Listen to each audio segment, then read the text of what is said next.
revisiting all these people's stories in this coherent fashion, that they all came together and gave their formal opening statements and presentations in a very formal, concise manner, is just phenomenal. To have all these people in one room at the same time.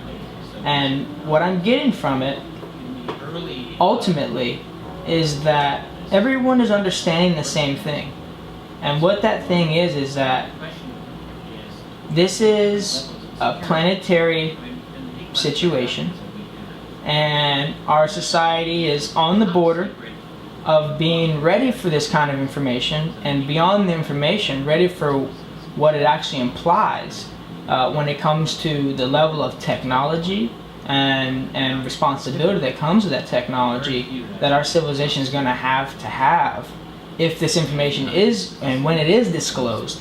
And so I feel like all the researchers who've been in this field of researching for 30, 40, 50 years all understand that critical point. I think it's good that we're bringing about this information in a way where people can talk about the whole UFO ET thing from more of a just listening to everyone's stories. They're all normal people. These are people who have families and live their lives, like all of us, daily, day-to-day life, on the surface of the earth, and they have amazing stories. And I know a lot of us out there have amazing stories, and we need to share them. You really need to share them at this time, because now is a time, by you sharing your stories, it really stimulates and causes ripples beyond what we can see, and it changes the discussion over time, and ultimately will lead to one thing. It will lead to everyone being on one accord, on one same page. And so I'm totally glad once again to be participating in this particular phase of it. And I just tell you guys, you guys watch this, there's going to be some amazing information in here.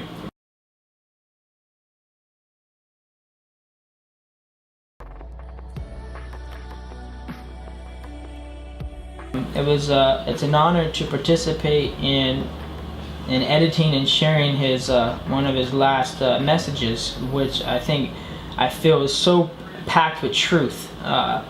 It's just an honor to participate and have edited this and sharing this out with the public. And I think that it really holds a really true message that we really need to listen to. And I think it gives us, from his age of wisdom, it gives us more of a, what I like to focus on is more of a triangulated perspective.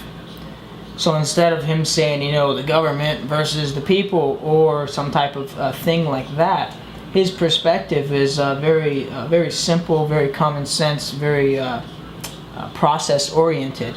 And if you watch the video, you'll see that what he states is full of so much love.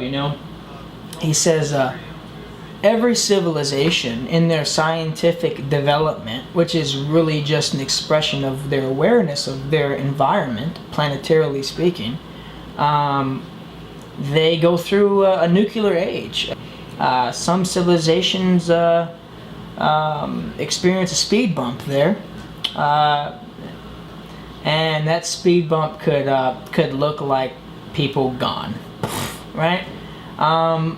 But as he says every civilization goes through this period where they can either make it through the nuclear age or necessarily not at that particular time. And I think that's just so powerful, because he's saying that these other beings, other planetary civilizations who have the level of sophistication intellectually to be able to travel from planet to planet, or star system to star system, or multiverse to multiverse, etc., they surpass their nuclear age. So that's a level of intelligence right there. Not just intellectual intelligence, but emotional intelligence. The fact that you don't want to blow up your neighbor, that's pretty emotionally intelligent. And so he points that out, that that's actually the message that they're showing us, by showing us, look, hey, we can just disappear like that. We can accelerate from 0 to 100,000 miles per hour immediately, instantaneously, with no sound and no need for any big rocket or flames coming out the back, or etc. And what they're saying is that they survived this particular period that we're going through, called the nuclear age, and using that as hope and inspiration, that obviously, guys, with developing and cultivating and refining ourselves intellectually and emotionally, we can escape the duality of blowing people up, get more towards a triangulated perspective, and survive this nuclear age, and be in the scriptures, as they call it, in all the scriptures, they call it being stewards of the universe. And so, curators, in other words. We can be a planetary civilization once again. And we're just going through that process right now of understanding how to process our reality. So Jesse said it all in his video, and I felt his energy here with this, man. While we were editing this, it was just great, man. His message was so universal, and he just encapsulated it all, and even at the end, just so powerfully stated, it's not about if disclosure, as far as someone coming out, like he said, he didn't care if it happened before he passed away or not. He already knows it for himself. Now that is the powerful part. And once again, a note on disclosure. Disclosure is a process. It's not something that happens overnight. This is the process of disclosure.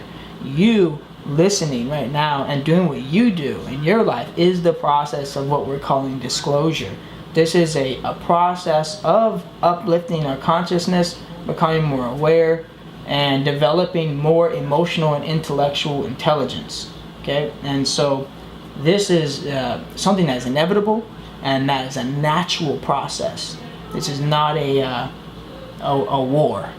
It seems to be a war, but it's a natural process that we're going through right now as what seems to be a species.